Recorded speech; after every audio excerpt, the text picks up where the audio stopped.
The sun was white and harsh in the empty sky. Heat rose from the desert like a silent wave. Sand stretched in every direction, a sea of pale gold without a single tree, river, or shade. Rowan Hale walked alone across that wide open land, his boots sinking into soft dunes that shifted with every step. He had a job to do, and he liked doing it by himself. He checked his wrist reader again. The small screen showed a faint blinking point, the broken relay tower he needed to fix. He sighed, lifted his canteen, took a careful sip, and kept going. Rowan was a surveyor on the frontier planet called Sarah 3. People called it Sarah for short, but Rowan thought of it as the silent place. The colony town was far to the south. Out here, there were only dunes, wind, old mining ruins, and the skeletons of machines left by companies that moved on. Rowan did not mind. He liked the peace, the quiet, the open sky. He liked the honest work of repairing old systems so the colony's messages could travel. A working relay meant families could talk, clinics could ask for supplies, and travelers could call for help. It felt good to fix something that mattered. He climbed a steep dune, his breath steady and slow. The sand made a soft hiss under his boots. When he reached the top, he paused and looked out. Far ahead, a tower leaned at an angle, like a tired metal tree. Its antenna cone was bent. A storm must have done that. Rowan shaded his eyes with his hand. He could make it there before midday if he kept a strong pace. He checked the wind. It was gentle now, but he could taste dust on his lips and see a light halo in the distance. Storms often arrived fast on Sarah. Best to finish quickly. Rowan started down the slope when his scanner chirped. The sound surprised him. He glanced at the small device on his belt. The chirp was not from the relay. It was a life sign alert. Out here. That made no sense. He tapped the screen and squinted. A weak biological signature blinked to his left, not far away, just beyond a low ridge of rippled sand. He waited a second, wondering if the heat was playing tricks. He adjusted the filter to check again. The signal remained. It was very faint. He stood still and listened. Wind brushed over the top of the dunes. There were no voices, no engines, no footsteps, only the thin cry of air and the quiet ping of the scanner. Rowan hesitated. Protocol said he should report any unknown life signs right away. Out here, there were desert creatures that liked to hide. Most were harmless, but some were not. He carefully unlatched the small tool on his belt, the compact cutter he used for metal cables. It was not a weapon, but it made him feel a tiny bit safer. He walked toward the signal, stepping slowly, eyes scanning the sand for movement. The ridge rose and then fell away. On the other side, the wind had carved a shallow cradle in the dune, a little bowl of shade near the base.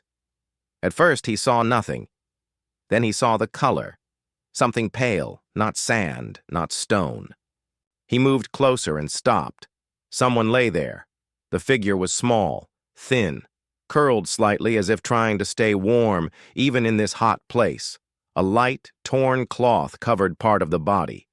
The skin showed through, smooth, with a soft shine like metal under sunlight. Not metal, Rowan realized. It was skin with a faint shimmer, as if it caught the light in tiny waves. The face was turned away. He could see a delicate ear, longer than a human ear, and a lock of hair that looked almost silver gray. His heart beat faster.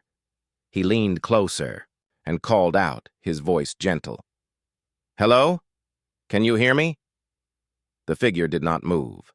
He set down his pack and kneeled in the shade. Now he could hear breathing, very shallow, very weak. He spoke again. "It's okay, I'm here to help." Still no answer. He reached out and, with care, turned the figure onto its back so he could check. His breath caught. It was a girl. She was young, perhaps the size of a human child, but her features were different. Her eyes were closed, lashes long and fine. Her cheeks had a faint silver glow, and there were thin lines on her temples, like natural patterns that formed a gentle curve. Rowan touched 2 fingers to the side of her neck. There was a pulse, but it was soft and fading. He pulled the scanner from his belt and ran a quick check. The screen filled with data he did not fully know how to read, but some things were clear. Dehydration, low oxygen saturation, body temperature, falling despite the heat. There was also something the scanner could not label, a strange energy drop, as if she had lost some kind of internal power he could not measure. He felt an ache in his chest. Out here in the open sun, she would not last long. He looked up at the sky. The bright white disk burned down without mercy. He wiped sweat from his brow and made a choice. He took off his light jacket and wrapped it around her. Then he reached for his canteen, lifted her head with care, and touched the mouth of the bottle to her lips.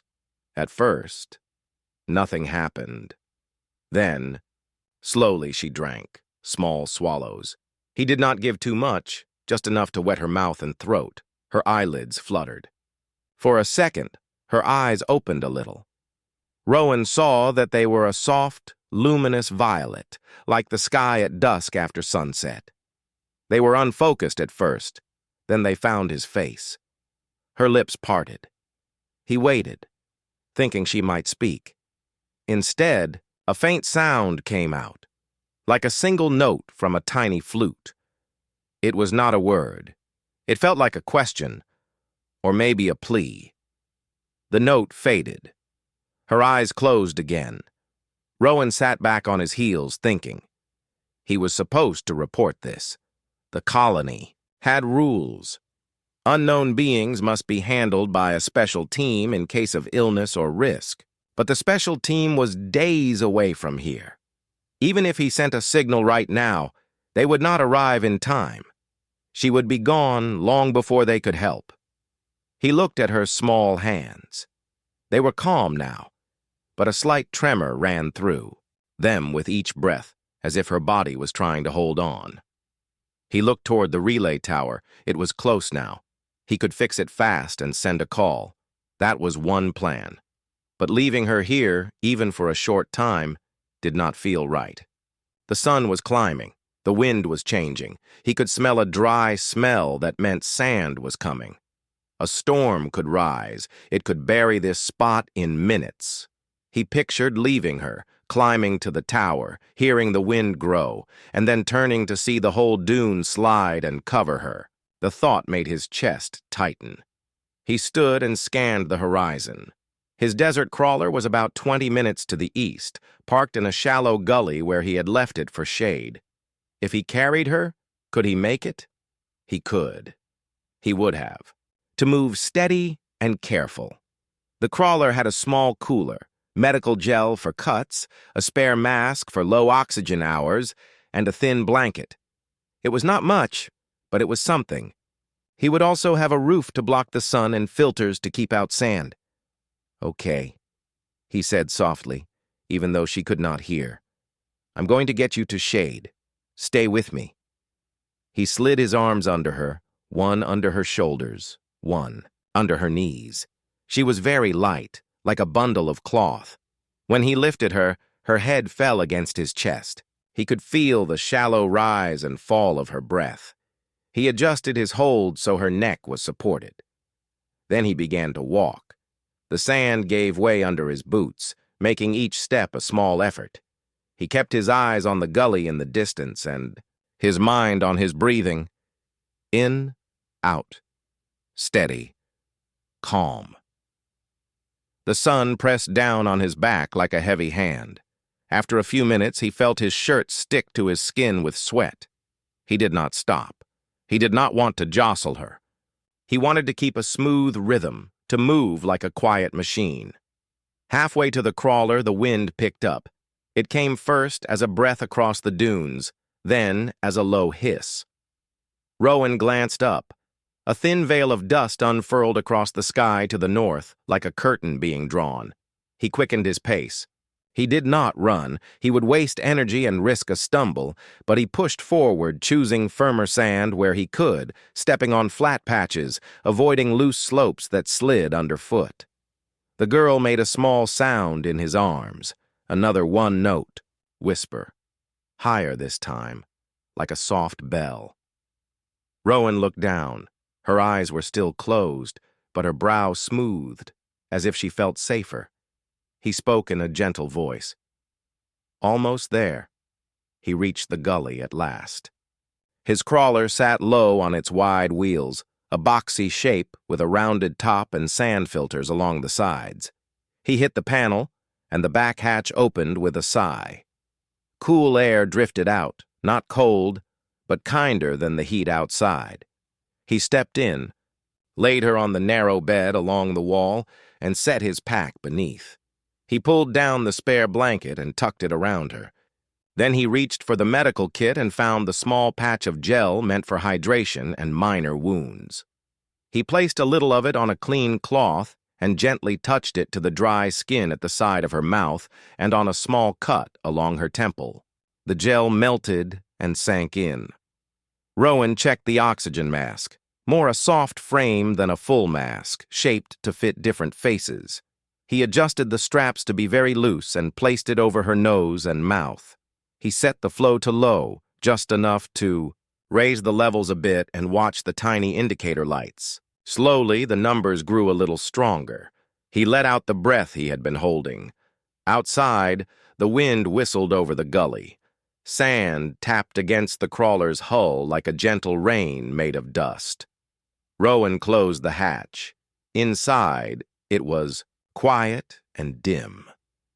He sat on the small stool by the bed and studied her face. Up close, the patterns on her temples looked like natural lines in a leaf, thin and elegant. Her hair was a soft gray with a hint of blue where the light touched it. Her hands rested on the blanket, fingers relaxed now, palm lines unfamiliar but beautiful. Lee. The storm outside did not slow down. It roared across the desert like a giant breath, throwing sand into the air until the sky was almost the same color as the ground.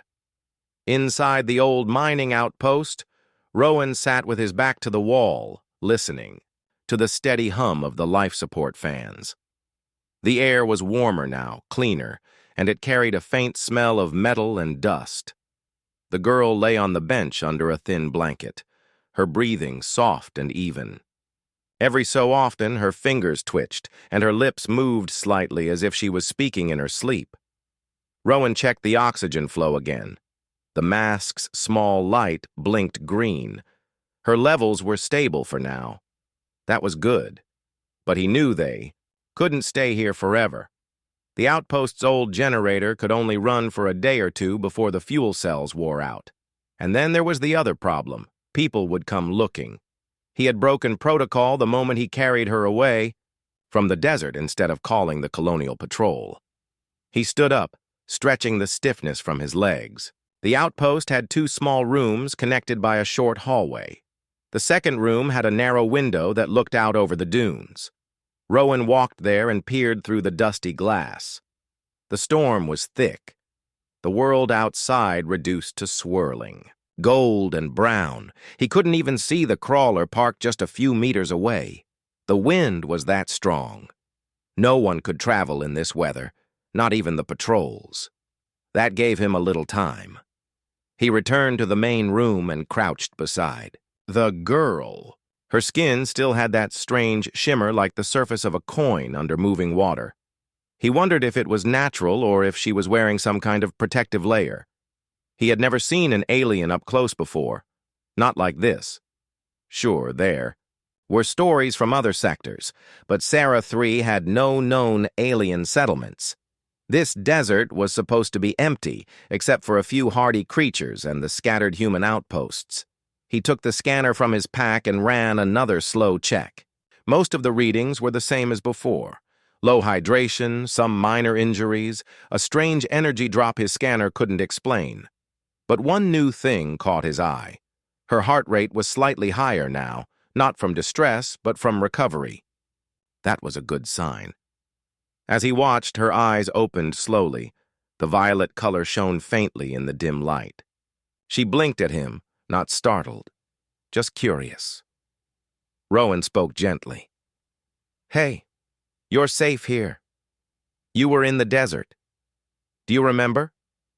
She didn't answer in words. Instead, a soft sound left her lips like a single note of music, clear and almost weightless. It lingered in the air for a moment before fading. Rowan tried again. "My name is Rowan. Ro-N." He tapped his chest lightly when he said it. Then he pointed to her. "You?" She stared at him for a long moment, then touched her fingers to her own chest. A faint hum, lower than before, escaped her throat. It might have been her name, or maybe a tone that meant something else in her language. Rowan repeated the sound, awkwardly trying to match her pitch. She tilted her head slightly, as if surprised, then gave a softer, shorter note in return. A tiny smile flickered across her lips. He decided not to push her with too many questions yet. She was weak and needed rest. Instead, he poured a little water into a cup and held it out. She sat up slowly, her hands trembling, and accepted it.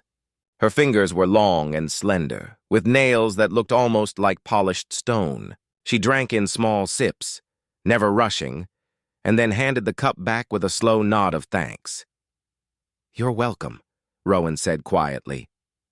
The storm howled outside, rattling the outpost walls. The girl's eyes shifted toward the sound, and for the first time, Rowan saw something like fear in them. He shook his head gently. "It's just the wind. You're safe." She looked back at him, then did something unexpected. She raised one hand and pressed her palm flat against the wall. Almost instantly, Rowan felt a faint vibration under his feet. It wasn't from the wind. It was coming from inside the metal. The lights in the room flickered once, twice, then steadied. Rowan blinked in surprise. "Was that you?" She lowered her hand slowly, her expression unreadable. But the hum from the fans sounded stronger, smoother, as if the power had been refreshed. Rowan couldn't explain it. The generator here was old and barely functioning, yet after she touched the wall, the power flow felt cleaner. He sat back, trying to make sense of it. Could she somehow interact with energy systems? Was that why his crawler's gauges had pulsed when she made that sound earlier? If so, it meant she wasn't just another traveler lost in the desert. She might be something far more valuable and far more at risk if the wrong people found her. He stood and paced a few steps, thinking about the choices ahead. If he contacted the colony now, they'd send a patrol. The patrol would take her away to some research center for her safety. That was the official line. But Rowan had heard stories about beings who were never seen again after being taken into protective custody. If she really had abilities like this, the colony leaders would never let her go home, if she even had a home nearby.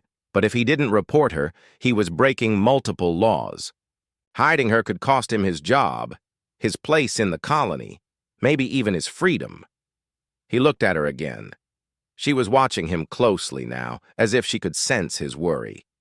"I guess we're both stuck in this storm for now," he said with a half smile. "So maybe we'll figure it out together."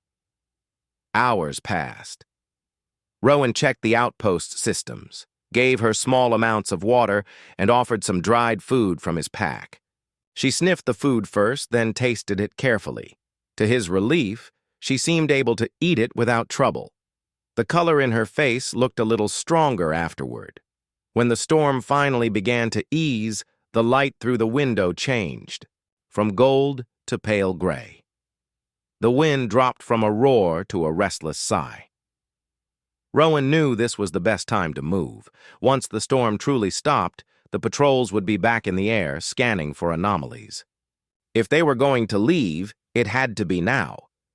He crouched beside her again. "We need to go somewhere safer. This place won't last long." He pointed toward the door, then made a driving motion with his hands, hoping she'd understand. Her eyes followed his hands, then she gave a small nod. She stood slowly, still a little unsteady, and Rowan helped her keep her balance. Outside, the crawler was half covered in sand, but still functional. Rowan brushed the grit from the hatch and opened it. The girl hesitated at the sight of the vehicle, her violet eyes narrowing slightly. Rowan stepped inside first, patting the seat beside him, then pointed to the horizon. "It's okay. We need to go." After a brief pause, she followed, moving with a grace that seemed too smooth for someone so tired. She sat down and touched the crawler's metal frame lightly, as if testing it. Rowan started the engine, and the soft hum filled the cabin. She tilted her head at the sound, then gave one of those quiet musical notes. To Rowan's astonishment, the engine's readout showed a brief spike, then settled into an even smoother rhythm than before. "You really are something special," he murmured, glancing at her.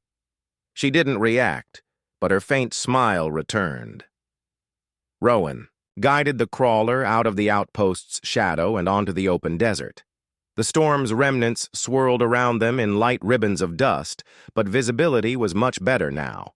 He headed west, toward a series of low ridges that would shield them from view. His plan was simple: find a more secure hideout, maybe one of the deep canyon shelters he'd mapped years ago, somewhere the patrols wouldn't easily think to look. The girl sat quietly beside him, watching the dunes pass.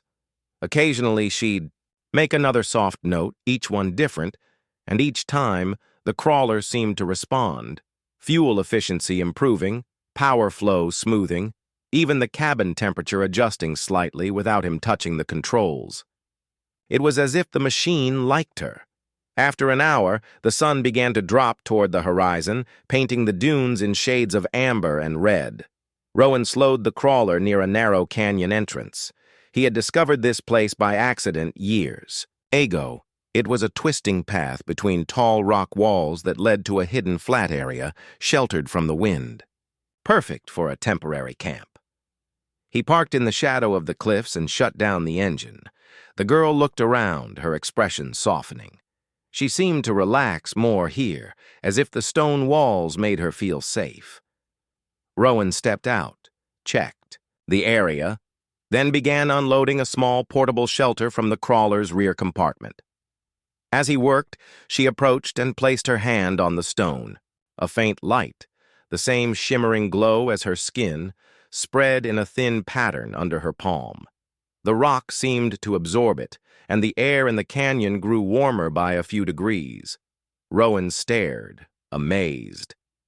"You can do that with stone, too?" She looked at him but didn't answer in words. Instead, she made another short, gentle sound, one that made Rowan feel strangely calm, as if the long day's worry had lifted for a moment. When the shelter was set up, Rowan gestured for her to sit inside. He lit a small heating unit and offered more water. As she drank, he found himself wondering again who she was, where she came from, and why she had been alone in the desert. He didn't have the answers yet, but one thing was becoming clear. Saving her wasn't just about helping a lost traveler anymore. It was about protecting someone who might hold abilities the colony had never seen, and keeping her away from those who would use her for their own gain. That night, as the twin moons rose over the canyon, Rowan sat by the shelter entrance, watching the stars appear. The girl slept inside, her breathing steady. The canyon was silent except for the soft whistle of night wind high above the cliffs. 2 moons hung in the sky, one pale blue, the other a faint silver. Their light spilled over the rocky walls, turning the canyon floor into a mix of shadows and gentle glow. Rowan sat near the shelter's entrance, his back resting against a boulder. He was tired, but his mind was too alert to sleep. Every so often, he looked toward the crawler, parked just a short walk away, making sure it was still there and untouched. Inside the small shelter, the alien girl slept under a thin thermal blanket. Her breathing was steady now, each rise and fall of her chest calm and unhurried. Rowan felt relief when he looked at her. She was stronger than when he'd first found her in the desert, but she was still fragile. A sudden change in weather, a lack of water, or the wrong kind of stress could undo all the progress she had made. He poured himself a small cup of water and took slow sips. The cool taste steadied him. He had traveled alone across Sarah's deserts, many times. But this was different. Every choice he made now carried weight, not just for him, but for her. He had broken colonial protocol by keeping her hidden, and that meant if the patrols found them, they wouldn't just take her. They'd take him too. Still, Rowan had no regrets. The faint sound of movement pulled him from his thoughts. He looked up to see her sitting up inside the shelter, the blanket still wrapped around her shoulders. Her violet eyes were half-lidded but curious. She tilted her head toward the canyon entrance, as if listening to something beyond the reach of human ears. Rowan moved closer. "What is it?" he whispered. She raised her hand slightly, palm facing outward as if asking him to wait. For a few moments, there was only the sound of the wind. Then Rowan heard it, distant, low, and mechanical. A hum that did not belong to the canyon. It was faint, but growing. He knew that sound. Hovercraft engines, patrols. Rowan's jaw tightened. The canyon's high walls would block direct scans for now, but if the patrols got too close, they might send smaller scout drones into narrow spaces like this. He didn't know if they were here for her specifically or just scanning after the storm, but he couldn't take chances. He stepped inside the shelter. "We need to move," he said firmly, pointing toward the crawler. She studied his face for a moment, then nodded. Despite her still healing body, she stood without complaint, pulling the blanket around her like a cloak. They stepped out into the night air, and Rowan quickly packed the shelter down into its compact form, stowing it in the crawler's storage bay. The sound of engines was clearer now, 2, maybe 3 crafts. Rowan climbed into the driver's seat and powered up the crawler. The girl sat beside him, resting her hands lightly on her knees. As the crawler hummed to life, she closed her eyes and gave a soft, low note, barely audible. Rowan glanced at the controls and noticed something strange again. The engine output shifted smoothly upward, more efficient than he'd ever seen it. Whatever she was doing, it was making the crawler perform better. He drove deeper into the canyon, away from the sound of the patrols. The narrow path wound between jagged stone walls that rose high above them, blocking the moons from view. Dust crunched softly under the crawler's wheels. Rowan kept the lights dim so they wouldn't be visible. From above, they traveled like that for several minutes until the hum of the patrol engines faded behind them. Rowan began to relax until the crawler's alert panel flashed. An aerial drone was moving fast toward their position. "Hold on," Rowan muttered, gripping the controls. He turned sharply, guiding the crawler into a side passage barely wide, enough for the vehicle. The walls scraped lightly against the sides, but the tight fit meant the drone's sensors might miss them. The girl looked up at him, her eyes calm despite the sudden tension. The drone's hum grew louder. Rowan powered the crawler down to minimal output, letting the silence swallow them. Above, a shadow crossed the narrow gap of sky visible between the canyon walls. The drone's searchlight swept across the rock, its beam sliding dangerously close to their hiding place. Rowan held his breath. Then he heard it again, a faint note from the girl, this time higher in pitch. It wasn't loud, but Rowan felt the crawler's panels hum under his hands. A moment later, the drone's light flickered, its hum stuttered, and it drifted away, as if its navigation had been scrambled. Rowan exhaled slowly. "You just saved us again." The girl gave no direct answer, but her small, knowing smile was enough. They stayed hidden for a few more minutes before Rowan carefully backed the crawler out of the narrow passage. He chose a different route, one that curved deeper into the canyon system. His mind raced.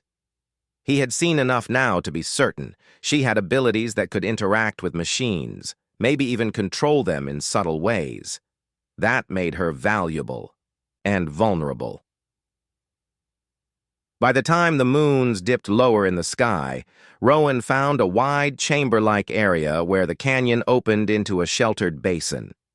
The walls curved around them in a protective half-circle, and the floor was flat enough for the crawler. It was the perfect place to stop and rest again. Rowan shut off the engine and climbed out. The air here was still, the kind of stillness that seemed to hold its breath.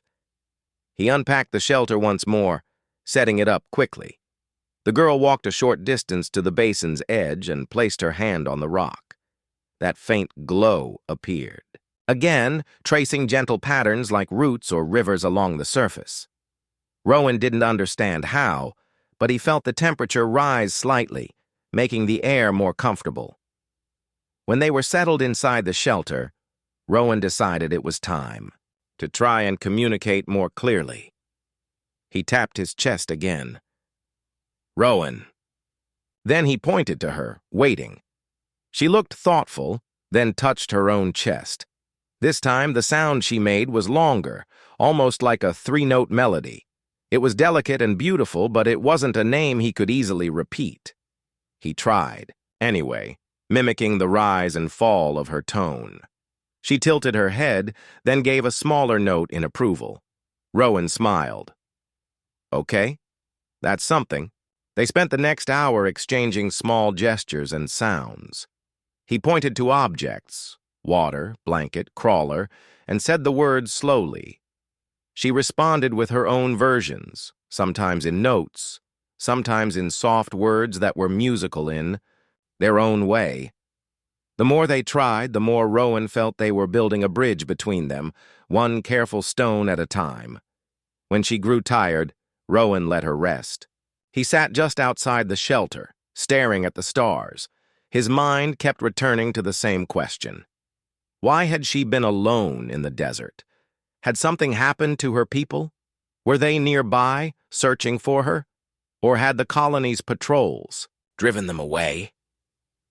The possibility that she might be the only one of her kind on this planet made his chest feel heavy. He didn't have long to dwell on it.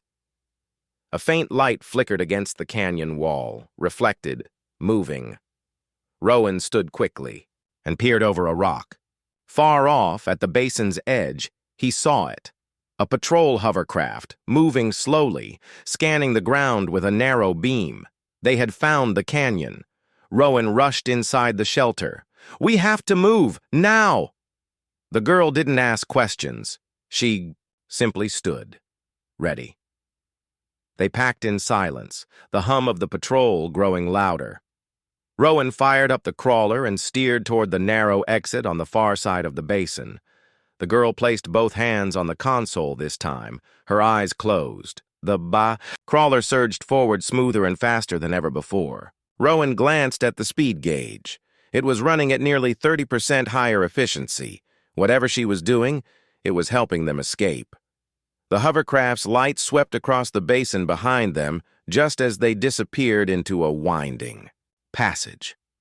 Rowan didn't stop until they had put several turns between themselves and the patrol. His hands finally eased on the controls, but his mind didn't. The patrols were closer now. They were looking in the right places. Sooner or later, they'd corner them. He knew they couldn't keep running aimlessly. They needed a destination, a place beyond the colony's reach. He thought of the uncharted northern ranges where the desert gave way to ancient cliffs and caves no one had mapped in decades. If her people were anywhere on this planet, maybe they were there. He looked at her, sitting calm and composed despite the chase. "We're heading north," he said, even though she might not understand all the words. "We'll find somewhere. They can't follow." She met his gaze, then gave a single soft note, low and steady like a promise. The night stretched long as the crawler moved north, away from the canyons and into open land again.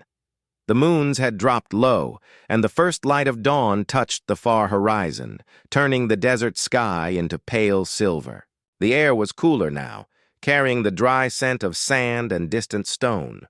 Rowan kept the crawler steady, his eyes scanning for movement. The patrols were behind them for now, but he knew they were still searching. The alien girl sat quietly beside him, her hands resting lightly on her lap.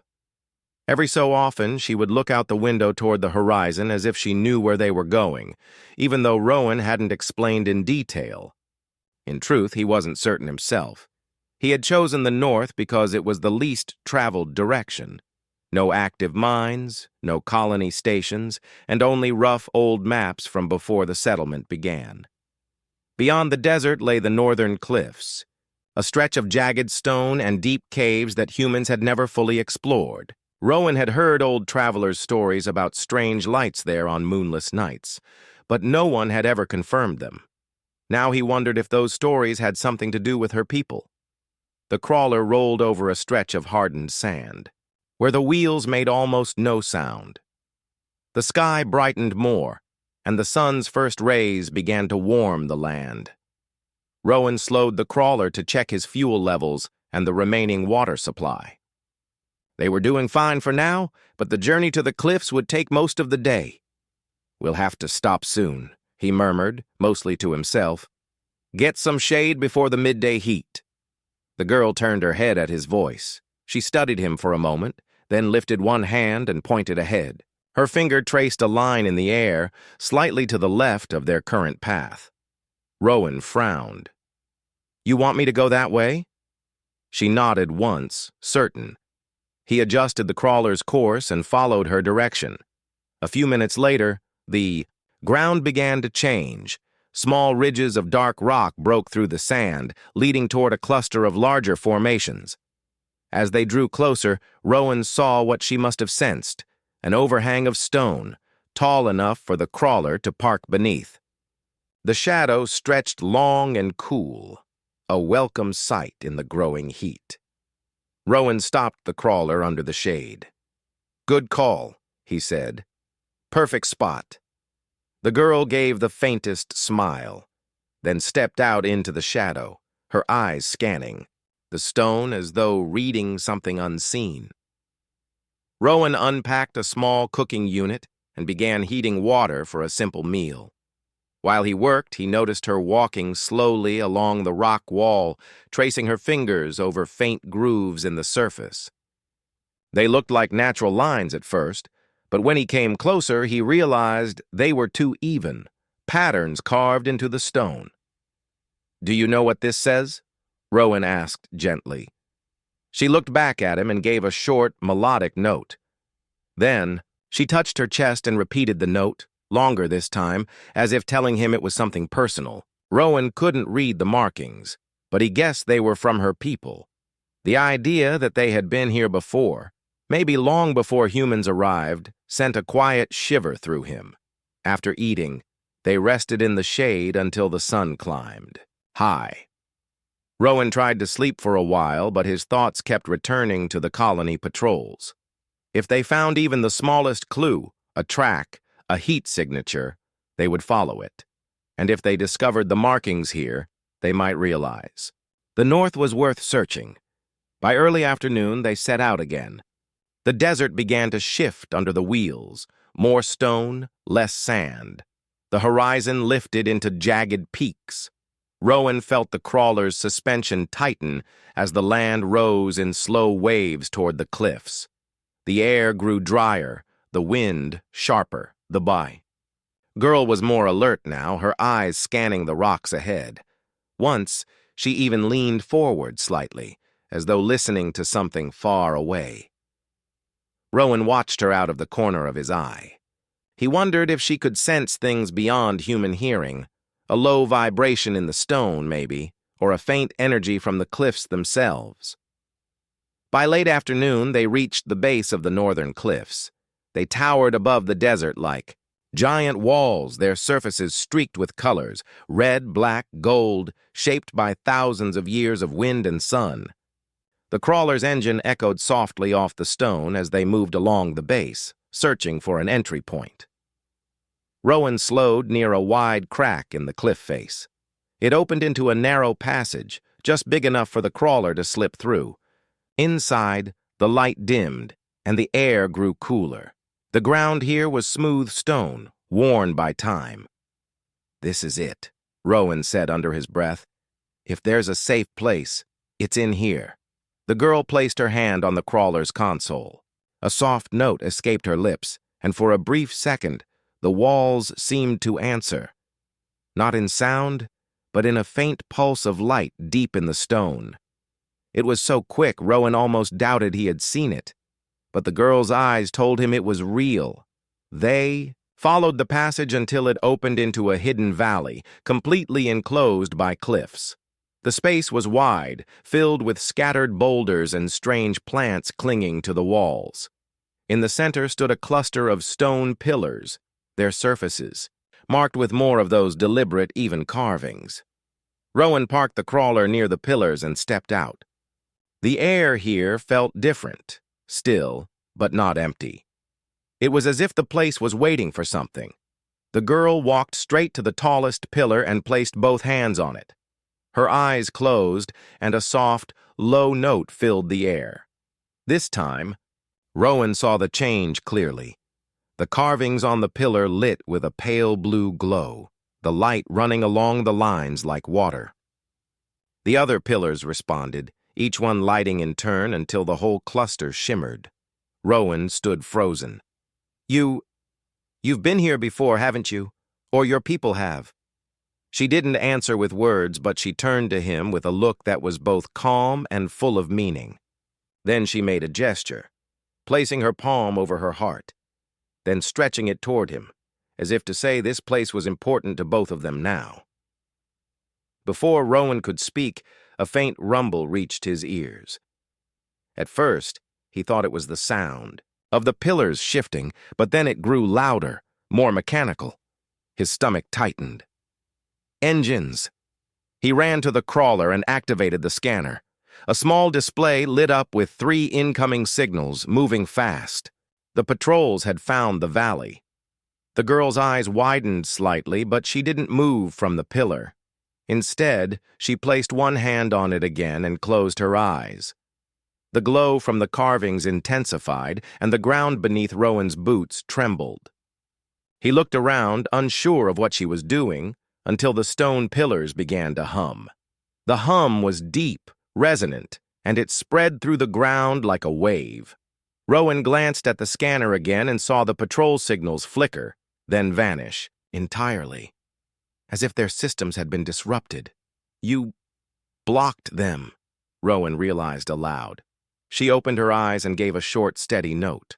Rowan understood it as a confirmation, even if he didn't know the word for it.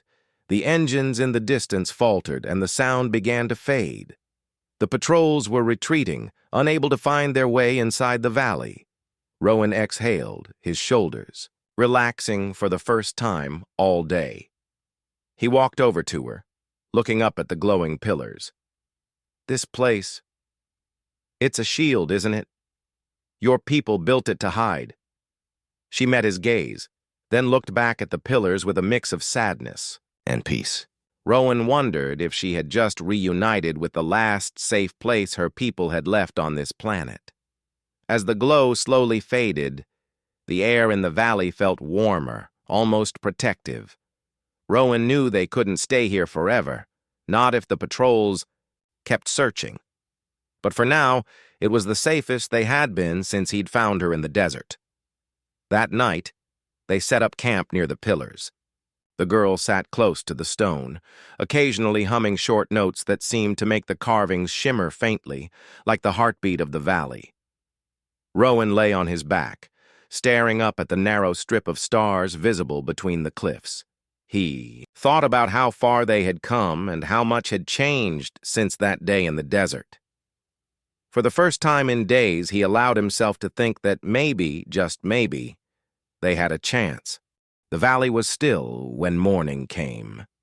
A thin mist clung to the stone pillars, and the first light of the sun touched the cliff walls, turning them gold. Rowan woke early, stretching out his arms as he stepped out from the shelter. The air here was cooler than the open desert and had a faint freshness, like rain that had fallen long ago and left its memory in the stone. The girl was already awake. She stood by the tallest pillar, her hands lightly pressed against it, her eyes closed.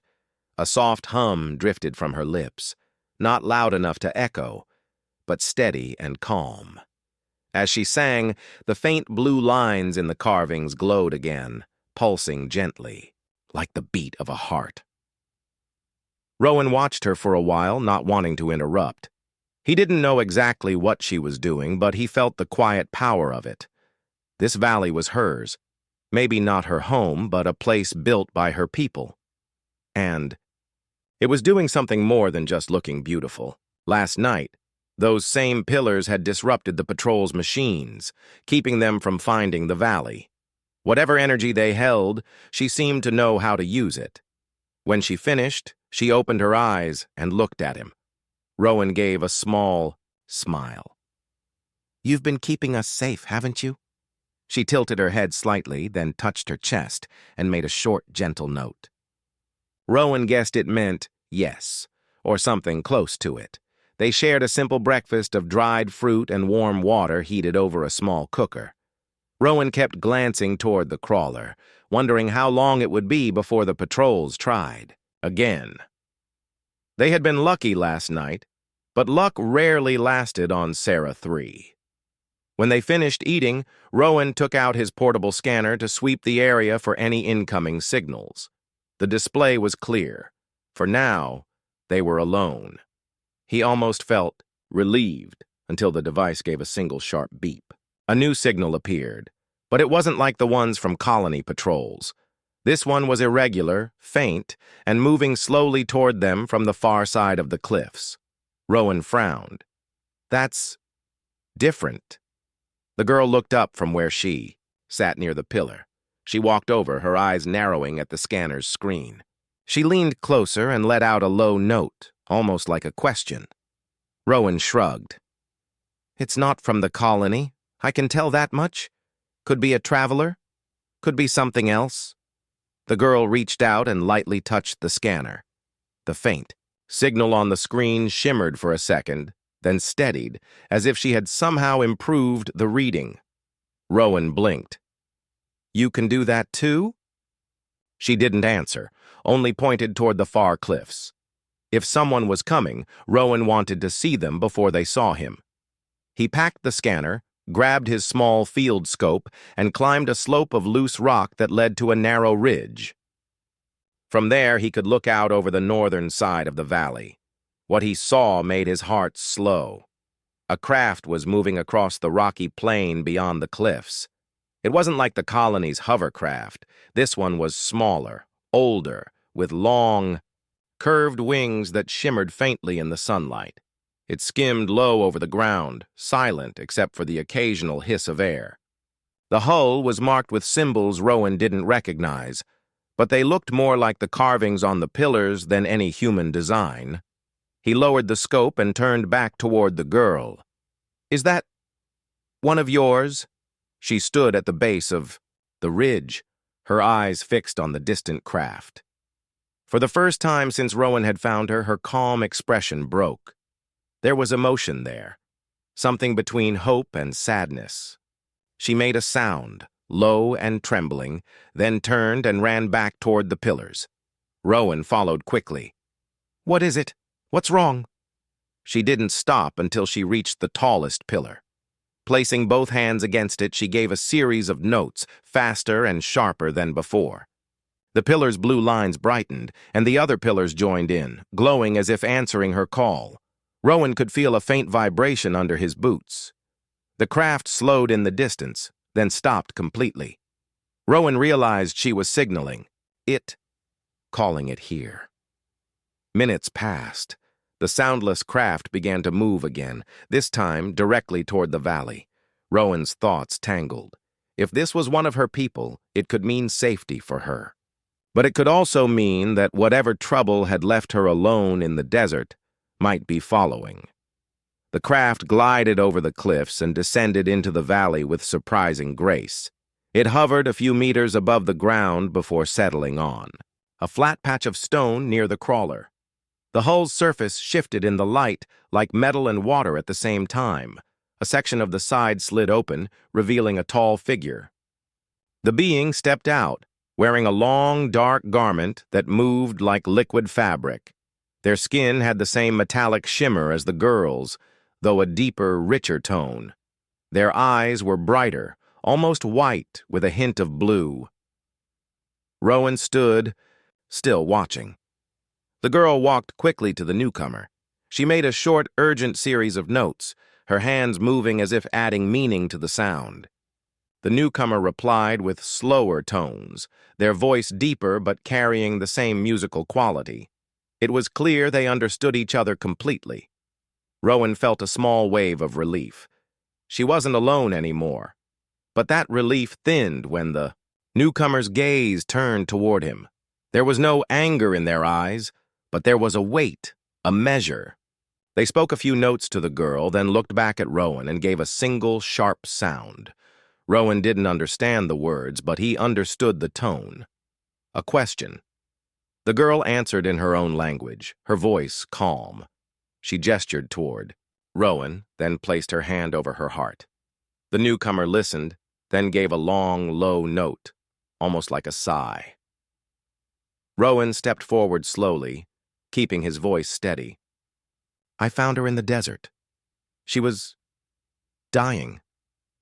I brought her here because it was the only way to keep her safe. The newcomer didn't reply in words he understood, but they tilted their heads slightly, studying him. Then, in a surprisingly clear though accented voice, they said, Human help. Rowan nodded. Yes, I helped. The newcomer's expression softened just enough for Rowan to feel the tension ease. They exchanged more words with the girl, then gestured for her to step back toward the craft. She hesitated, glancing at Rowan, then said a single note that carried more feeling than any sound she'd made before. Rowan couldn't translate it, but he knew it was a goodbye, or maybe a promise. She took a step toward the craft, and that was when the ground shook. Rowan's instincts flared.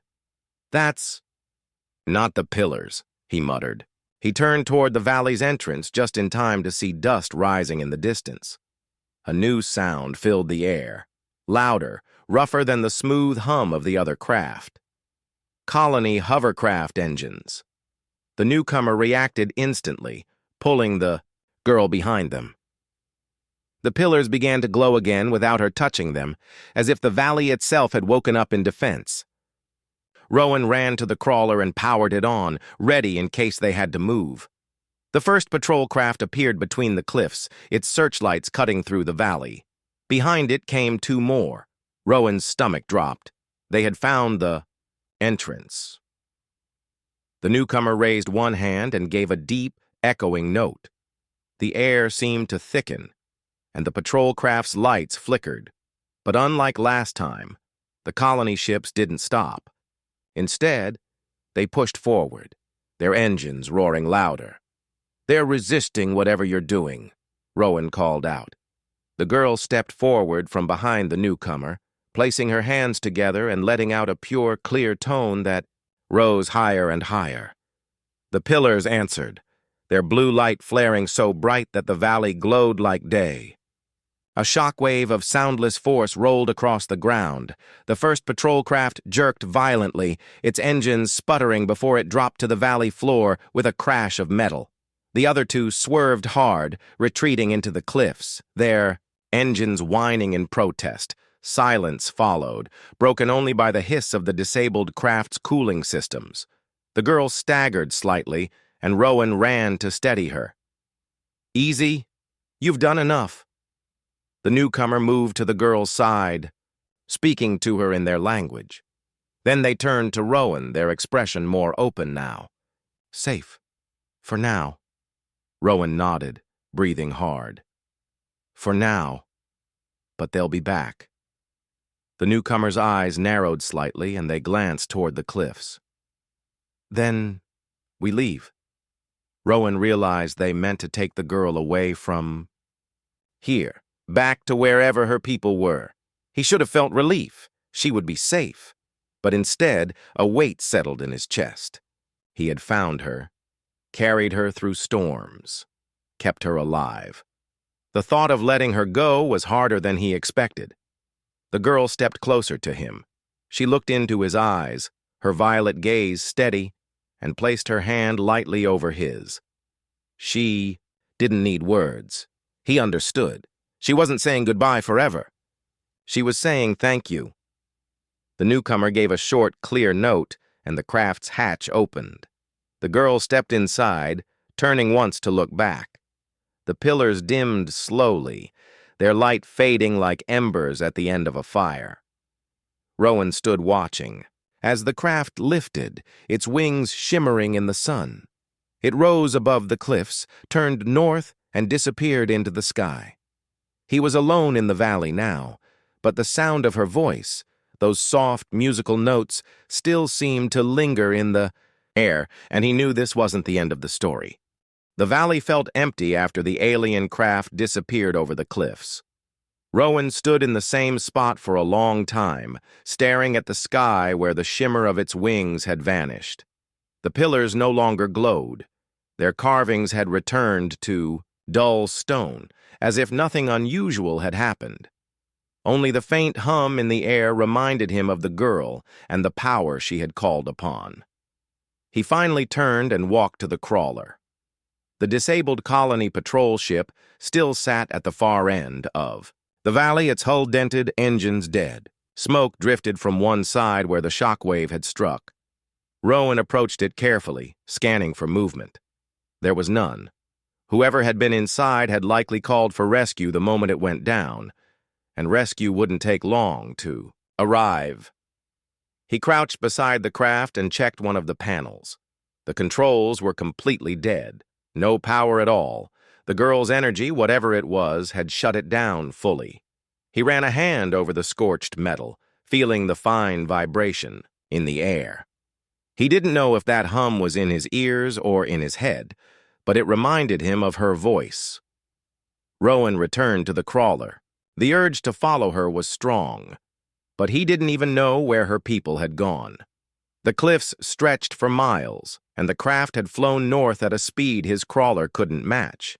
Still, he couldn't shake the feeling that he hadn't seen her for the last time. The thought was interrupted by a sudden beep from his dashboard scanner. A new signal was approaching, fast. It wasn't the slow, smooth energy of her people's craft. This was heavier, sharper, and matched the patterns of a colonial patrol rescue team. Rowan muttered under his breath, "Too soon." He started the crawler and steered it toward the narrow canyon exit. He didn't want to be here when the rescue crew arrived. If they found him next to a disabled patrol craft, they'd ask questions he couldn't answer. Questions that might lead them to her. The crawler hummed as it left the valley and slipped back into the shadow of the cliffs. The path twisted sharply, and the sound of the rescue team's engines echoed in the distance. Rowan kept moving until the noise faded behind him. Only then did he slow down. The desert beyond the cliffs stretched wide and pale under the midday sun. Heat shimmered on the horizon. Rowan stopped on a rocky rise and looked back one last time. From here, the valley was hidden completely, as if it had never existed. He wondered how many places like that lay scattered across Serra 3, ancient and unseen, holding the secrets of a people most humans didn't even know lived here. The thought stayed with him as he drove south toward the low ridges. He needed to decide his next move. Returning to the colony settlement wasn't wise. The patrols would already be questioning people, reviewing travel records, checking for anyone who had been in the desert during the storm. His name might already be on their list. He stopped the crawler under a rock overhang to rest and think. The wind shifted slightly, carrying a faint, dry smell that made him glance to the east. Dust was rising there, not the wide cloud of a storm, but a smaller trail, the kind left by a fast-moving craft. He grabbed his field scope. Through the lens, he saw a single colonial skimmer darting across the flats. It was moving in a wide search pattern, and it was heading in his direction. Rowan powered up the crawler again, moving west toward a line of jagged rocks that could hide him. He didn't want another direct encounter with the colony forces. Not yet. As he drove, his mind worked quickly. If they were searching here, it meant they either suspected he had been in the area or they had detected faint traces of the alien craft. Either way, it meant the girl's people weren't entirely safe. The crawler bounced over uneven ground as he reached the rocks. He drove into a narrow gap between two large formations, cutting the engine and waiting. Minutes later, the skimmer's hum grew louder, passing close enough for him to feel the air shift. He kept perfectly still. The skimmer slowed, hovering briefly before moving on. Rowan exhaled quietly, but the relief was short-lived. If they were sweeping this area, they would come back again, maybe with more ships. That's when the decision settled in his mind. He couldn't just return to his old route, pretend he hadn't been part of any of this. If the colony was hunting her people, then they were in danger, and she was in danger. And if she was in danger, he couldn't just walk away. Rowan started. The crawler again, but this time, he didn't turn south toward the settlement. Instead, he pointed it north, toward the deep ranges beyond the cliffs. He didn't know exactly where her people had gone, but he had one clue: the energy readings from the pillars. The scanner had recorded them when they glowed. If that same energy appeared anywhere else, he might be able to track it. For hours, he drove through the rough terrain, climbing higher into the ranges. The land grew harsher, with steep slopes of black stone and narrow passes where the crawler's wheels scraped the walls. The air was cooler here, and the wind carried a faint whistle through the cracks. Late in the afternoon, the scanner beeped. A faint signal had appeared on the edge of its range. It matched the frequency from the valley pillars. Rowan felt a rush of energy. He adjusted his course toward the signal. The path led him into a winding canyon where shadows stretched long and deep. The rock walls here were lined with strange mineral veins that caught the last light of the sun, glowing faintly gold. As he drove deeper, the signal grew stronger. Finally, the canyon opened into a hidden plateau. There, in the center, stood another set of stone structures, taller than the ones in the valley, their carvings even more complex. But this time, they were already glowing faintly, as if someone had activated them recently. Rowan stopped the crawler and climbed out. The air here carried the same faint vibration as before. He stepped closer to the pillars, running his fingers over the carvings. They were warm to the touch. A sound made him turn sharply. Footsteps. From behind one of the pillars, a figure stepped out. It wasn't the girl, but the shimmer in their skin and the bright, pale eyes told Rowan they were one of her people. They were taller than her, their posture straighter, their expression cautious but not hostile. Rowan raised his hand slightly to show he wasn't a threat. "I'm looking for someone," he said slowly. "A girl. I helped her." The figure tilted their head, studying him. Then they spoke in their melodic language, the tone rising and falling like water over stone. Rowan couldn't understand the words, but he caught one sound, the same three-note melody the girl had given as her name. He took a step forward. Yes, that's her. The figure's expression softened slightly. They gestured for him to follow, and led him around the pillars to a shallow cave entrance at the base of the cliffs. Inside, the air was warmer, lit by faint blue light from the same type of energy patterns in the stone. And there she was. She sat on a low stone bench, her hands folded in her lap, looking up as he entered. Her eyes widened in recognition, and, for the first time since he'd seen her, a bright smile lit her face. Rowan felt a relief so strong it made him laugh quietly. "I found you," he said, though he knew she couldn't understand every word. She stood and stepped forward, giving a short, warm note. The other figure spoke to her, and she replied quickly, her tone more animated than he'd heard before. Then she turned back to Rowan and reached out, touching his arm lightly. The message was clear. She was glad he was here. Rowan knew the danger wasn't over. The colony forces would keep searching, and now that he had found her people, he was part of their world. He didn't know what that would mean yet, but as he stood in the soft blue light of the cave, he knew one thing for certain. He wasn't leaving, not until she and her people were truly safe. The cave was warm and filled with a quiet hum, like a deep heartbeat that came from the stone itself. Rowan stood just inside the entrance, still taking in the sight of the girl and the tall figure who had brought him here. The soft blue light from the energy lines in the walls made everything feel calm. But Rowan knew the calm would not last.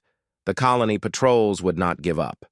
The tall figure spoke again in their melodic language, and the girl replied quickly. She pointed to Rowan, then toward the mouth of the cave, her voice calm but firm. Rowan didn't understand every word, but he caught the meaning. She was telling the other figure that he could be trusted. The tall figure studied him for a moment longer before nodding slowly. Then they gestured for both of them to follow. They walked deeper into the cave, where the tunnel widened into a hidden chamber. Rowan stopped in awe.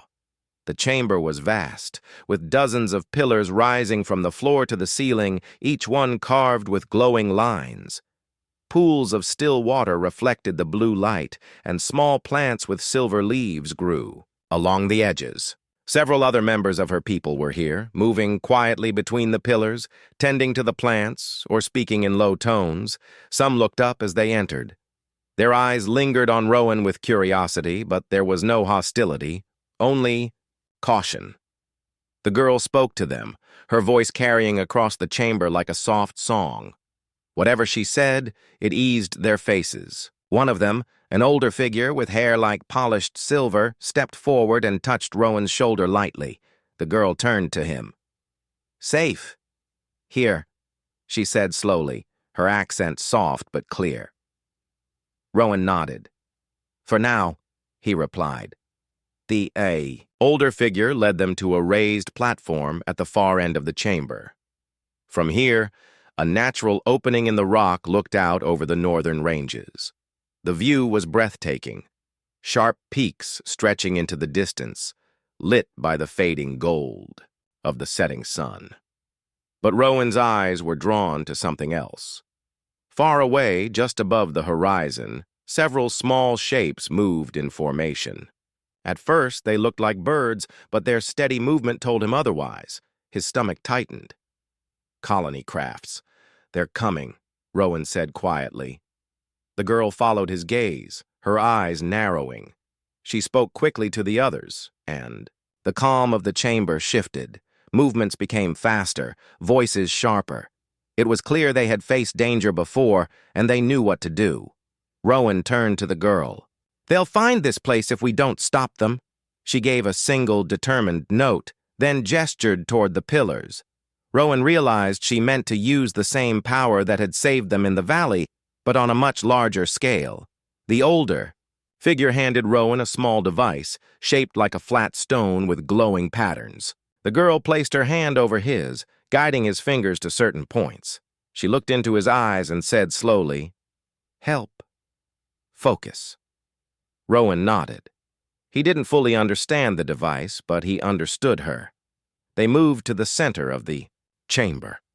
The others took positions at different pillars, each touching the carvings with both hands. The girl stood beside the tallest pillar, her eyes closed. The hum in the air deepened, vibrating through Rowan's chest. Outside, the colony crafts drew closer, their engines echoing faintly through the mountains. The girl began to sing, not words, but long, flowing tones that filled the chamber. The pillars responded, their blue light brightening until it was almost white. Rowan felt the device in his hands grow warm. He matched her rhythm, pressing the points she had shown him. Energy pulsed from the device into the floor, joining the light from the pillars. The hum rose into a low roar, though no wind stirred. It was as if the air itself was tightening, waiting to be released. Rowan glanced toward the opening in the rock. The colony crafts were closer now, their searchlights sweeping the slopes. One of them broke formation and turned directly toward the cliffs. The girl's voice climbed higher, and Rowan felt the device pulse harder. Light from the pillars raced along the floor toward the opening, spilling into the air outside like streams of water. A moment later, the first craft's lights flickered wildly. It swerved, its engines coughing, then dropped lower as if struggling to stay aloft. The second craft turned sharply, pulling back, but the same disruption caught it too. Rowan kept his focus on the device, following the girl's lead. The others in the chamber sang in harmony, their tones weaving together like threads in a net. The light grew brighter still, and Rowan could feel the strange vibration pushing outward beyond the cliffs.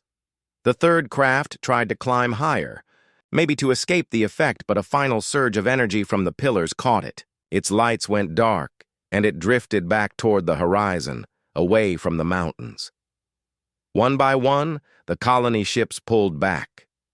The sound of their engines faded until only the hum of the pillars remained.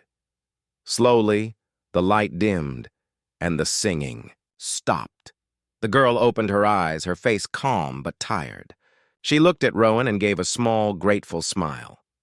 "It worked," he said, though part of him knew it was only a temporary victory. The older figure approached, speaking in their language. The girl translated as best she could. "You, part of us now. Danger, not gone, but safe together." Rowan felt a strange mix of pride and acceptance. He had come into the desert alone, just a surveyor doing his job. Now, he was standing in a hidden chamber with an entire people who had trusted him enough to fight beside him. That night, they held a quiet gathering in the chamber. Bowls of warm, sweet liquid were passed around, and the soft glow of the pillars lit their faces. Rowan sat beside the girl, listening to the gentle music they made, songs that didn't need words to carry meaning. He thought about the colony, about the people who would see this land only as something to control. And he thought about the girl, about the trust she had given him without hesitation. When the gathering ended, the girl walked with him to the cave entrance. The stars shone bright above the peaks, untouched by city light. She looked at him, her violet eyes steady, and said softly, "You stay?" Rowan smiled. "Yes, I'll stay." She nodded once, as if she had already known his answer. As the night settled over the mountains, Rowan realized his life had changed forever. He had chosen a path that would not be easy, but it was the right one. Whatever came next, whether the colony returned in greater force or peace, could somehow be found, he would face it here with her and her people.